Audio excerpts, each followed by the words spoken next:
Middle east इस वक्त एक ऐसा ज्वालामुखी बना हुआ है जो कभी भी फट सकता है, खासतौर से ईरान के इजराइल पर हमले के बाद, जिसमें उसने इजराइल पर 350 से ज्यादा रॉकेट्स, ड्रोन और मिसाइलें दाग दी थीं।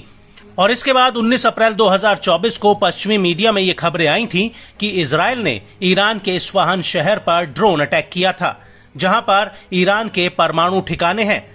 लेकिन ईरान के अनुसार इन हमलों को उसके एयर डिफेंस सिस्टम द्वारा इंटरसेप्ट कर लिया गया था।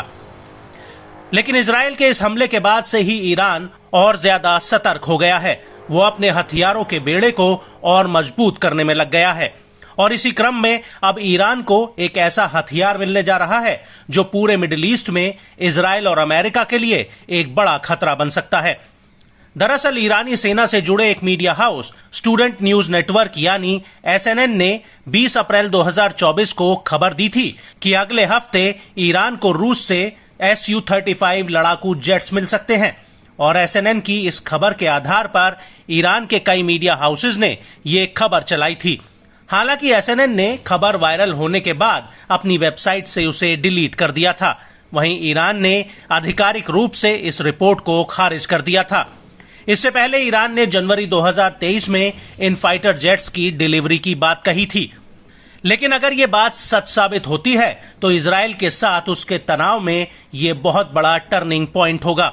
हालांकि अभी तक ये साफ नहीं हुआ है कि रूस इजराइल को कितने Su-35 फ्लैंकर जेट्स देगा, लेकिन माना जा रहा है कि ईरान को कुल 24 Su-35 जेट्स मिल सकते हैं।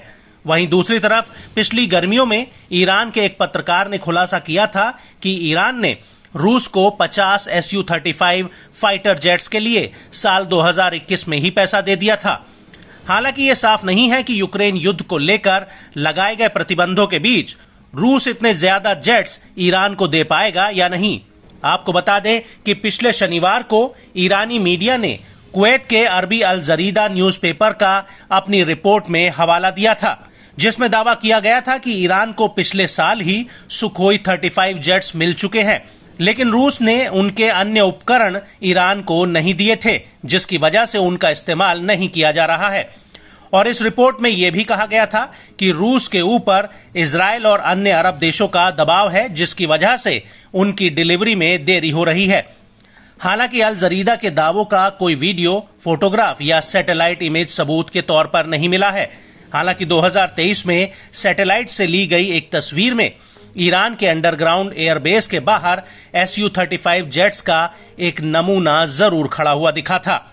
और नवंबर 2023 में ईरान ने ऐलान किया था कि रूस के साथ उसकी Su-35 जेट्स की डील अंतिम रूप ले चुकी है। और अब अगर ईरान को Su-35 जेट्स मिलने की बात सच साबित होती है तो इससे पुरानी पड़ी ईरानी एयरफोर्स की ताकत कई गुना बढ़ जाएगी, जिससे इजराइल और अमेरिका के लिए एक बड़ी चुनौती पैदा हो सकती है।